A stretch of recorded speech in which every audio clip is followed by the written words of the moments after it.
Islam is known for strictly believing that there is no God but Allah. In Islam, worshipping other gods is considered shirk, meaning to believe in other deities other than Allah. According to Islamic law, those who do should be ousted from the Muslim community and all their legal rights should be suspended until they renounce their polytheistic belief. In the Islamic world, there is a case to be made that Muhammad, the Prophet of Islam, committed this sin. This incident is known as the Satanic Verses, where the Prophet Muhammad is recorded praising the Meccan goddesses Al-Lat, Al-Uzza and Manat. How can the most strict monotheistic religion have its own book recognize the existence of other gods?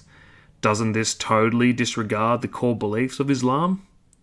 This video is dedicated to understanding the Satanic Verses and its legitimacy in the Islamic world.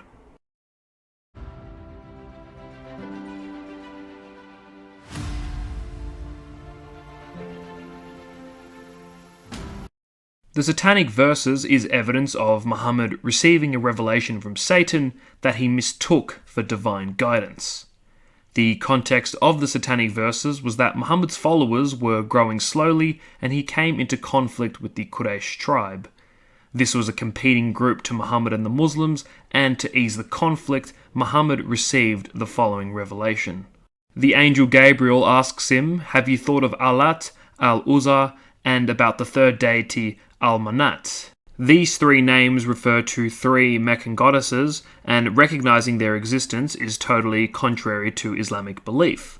This is because Islam stresses that there is no God but Allah, and Muhammad is his messenger. The idea was that by recognizing these gods, perhaps Muhammad and the Muslims would be able to calm the conflict between the Muslims and the Quraysh and have some sort of mutual connection and understanding. After Muhammad was questioned by the angel Gabriel, supposedly Satan spoke for Muhammad and said, "These are the exalted cranes whose intercession is to be hoped for." In other words, Muhammad recognized these gods to be legitimate, and Muhammad was willing to seek their intervention.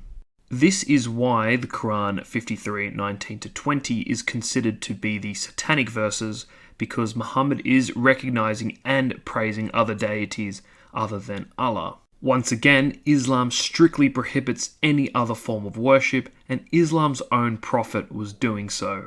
Later, Muhammad explained his behavior by saying that Satan had tricked him. He also said that the angel Gabriel came to him and told him that occasionally Satan fools even true prophets. At the time, this explained how an error was introduced into the Quran, and this admission was seen to be damaging to Muhammad's character. So the verses were changed altogether, and the story of his confession was quashed. This is documented in early Muslim sources, which are still available today, although Muslim apologists also point out that there are earlier biographies of Muhammad that don't record this story. The Satanic Verses raises plenty of skepticism regarding Muhammad's legitimacy and the legitimacy of the Quran itself.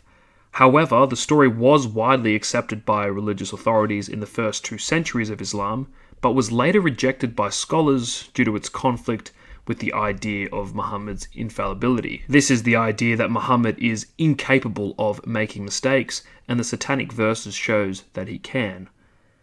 The incident of the Satanic Verses is significant because it highlights the potential for temptation and error in revelation, and also the need for believers to be vigilant against Satan.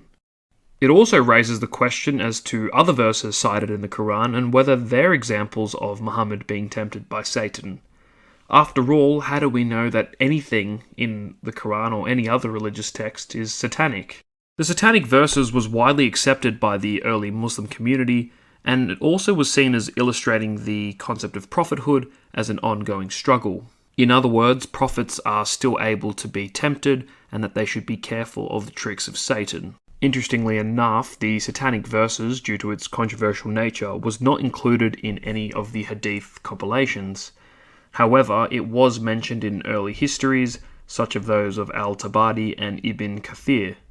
There have been objections to the incident as early as the 4th century, with scholars arguing against its factuality. However, the modern scholar Shahab Ahmed has analysed 50 different transmissions of the Hadith, and found that many of them were considered reliable by scholars. Some Christian groups think that the early Muslim sources record that Muhammad admitted that the Satanic Verses was a trick and he thought it was a genuine revelation from Allah.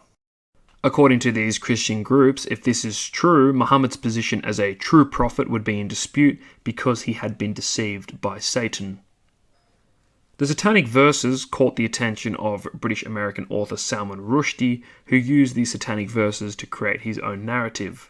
The title itself was offensive to Muslims, and the novel was said to be loosely based on the life of Muhammad, including a number of terms and concepts that are also offensive to Muslims. As a result, Ayatollah Khomeini, then supreme leader of Iran, issued a fatwa ordering the death of Rushdie, and for a while he had to go into hiding.